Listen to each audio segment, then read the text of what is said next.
नमस्कार. आज मी उकडीचे मोदक बनवते. त्याच्यासाठी लागणार दीड दीड नारळ आहे, तो खरवडून घेतलाय मी. त्याच्यासाठी एक मोठा वाटी भरून गुळ आहे, हे बदाम आहेत, काजू, खसखस आणि वेलची पूड, थोडंसं तूप घेणार आहे. आणि हे त्याचं पीठ, तांदळाचं पीठ आहे, बासमतीचं तांदळाचं पीठ आहे मोदकासाठी. त्याच्यासाठी लागणार थोडंसं तूप घेते मी. जरा तूप अजून घेते, जरा आपल्याला लागेल इतकं टाकायचं. त्याच्यानंतर पहिले खोबरं टाकून घेते.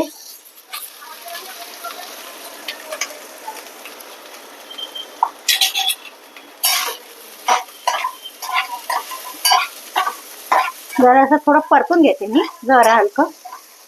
जरा काजू बदाम ना थोडेसे तुपावर फ्राय करून घेते मी, आधी टाकायची विसरली.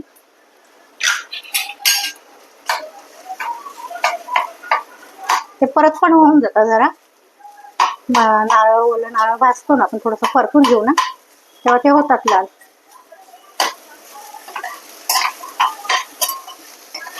जर खसखस टाकून घेते मी, ती पण थोडीशी अशी हे करून घेते परतून. आणि आता गूळ टाकते. हे चांगलं परतून घ्यायचं. तर आता पाणी सुटतं ना, ते पाणी पण आटवून घ्यायचं.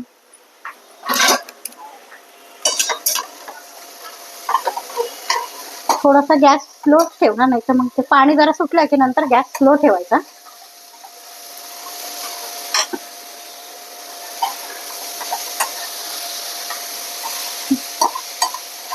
थोडासा पहिले मोठा ठेवते मी गॅस, नंतर मग बारीक करणार. काय होतं, खाली लागत नाही मग. हे बघा, आता याचा गुळ आहे ना चांगला वितळत आलाय, पण त्याचं पाणी सुटतं ना गुळाचं, पण ते चांगलं आटवून घ्यायचं. बोलतच नाही काय.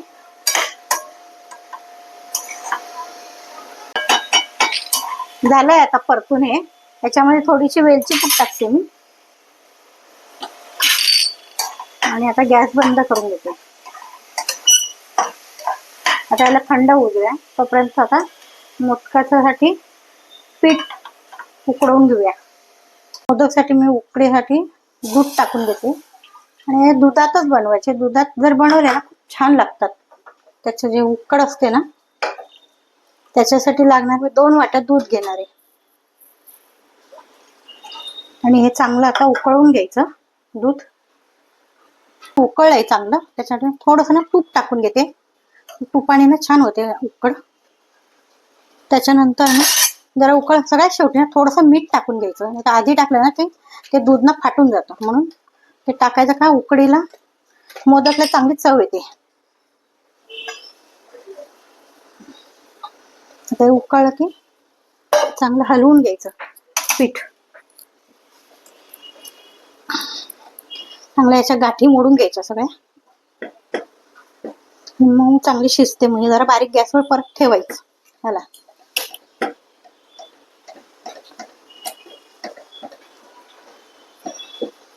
आल्यानंतर मग मळून घेऊ आपण चांगलं. पहिले आता जरा झाकण मारून ठेवूया जरासं.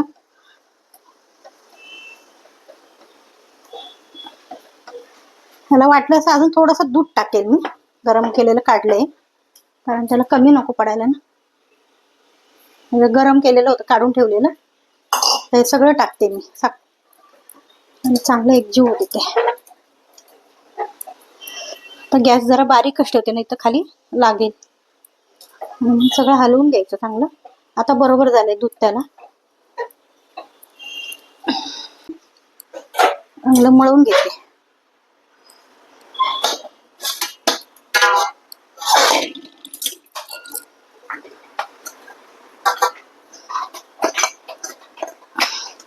ते गरम असतानाच चांगलं मळून घ्यायचं याला.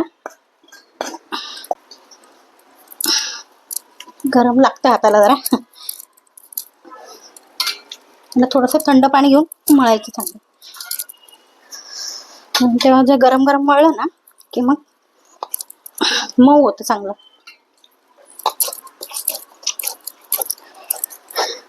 थोडं थोडं मळून असं ठेवायचं साईडला थोडं, आणि मग नंतर मळायचं, कारण गरम राहतं ना, हाताला चटके लागतात त्याची, आहे ना. हे बघा आता थंड झाल्यावर ना असं मळून घेतलं मी, थोडं पाणी लावून लावून जरा, तेव्हा ते असं छान मऊ होते. आता थोडंसं ना तूप घ्यायचं, म्हणजे अजून हाताला हे होईल. जर असं तूप लावते मी आता, म्हणजे अजून चांगली मऊ होते मग परत. हे बघ असं ताटाला चिटकत नाही, म्हणजे चिटकलेलं असेल तर सगळं निघतं मग खालचं. अशा पद्धतीने सगळं गोळा करून घेतलाय मी. आता तर पारी करायसाठी तयार झाले मोदकाची.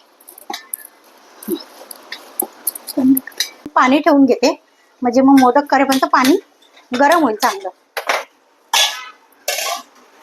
तोपर्यंत मोदक तयार करून घेते. आता आपण हे मोदक करून घ्या. पीठ चांगलं मळून घेतलं मी मऊ. आता गोळा करून घेते चांगला. त्याला असं लागलं छोटासाच करायचा, जास्ती मोठा नाही. त्याच्यासाठी थोडंसं सुक्क पीठ लावून घेते मी, हाताला चिटकत नाही.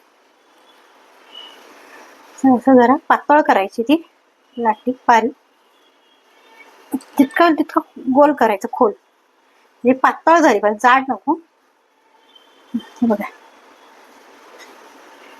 त्याच्यात सारण भरून घेते. थोडीसं भरायचं, एकच चमचा भरायचा, नाही तर ती ना कळ्या जशा पडेल ना तेवढ्या करायच्या.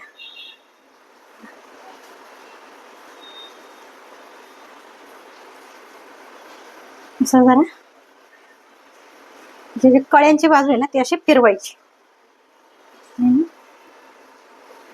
वरून हे बघा असा करून घ्यायचं. आता असं तूप लावून घेतलं चाळणीला, आणि असे सगळे मोदक तयार करून घेतले. त्याच्यावर ठेवूया आपण एक एक. पाणी गरम होतंय तोपर्यंत.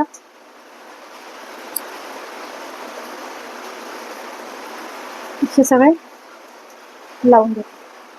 थोडेसे लांब लांबच ठेवते मी, नाही तर असे चिपकून जाते. चाळणीवर तर पाणी उकळलंय, आणि आता याच्यासाठी 15 ते 20 मिनिटं उकडू द्यायचे. थोडंसं केशर लावून घेते मी एक.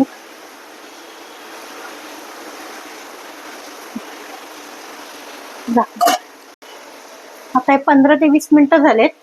मोदक छान उकळलेत. आता मी हे काढून घेते एका भांड्यामध्ये. बघा अशा प्रकारे मी मोदक करून घेतले सगळे. आता हे गणपती बाप्पांसाठी तयार आहे नैवेद्य.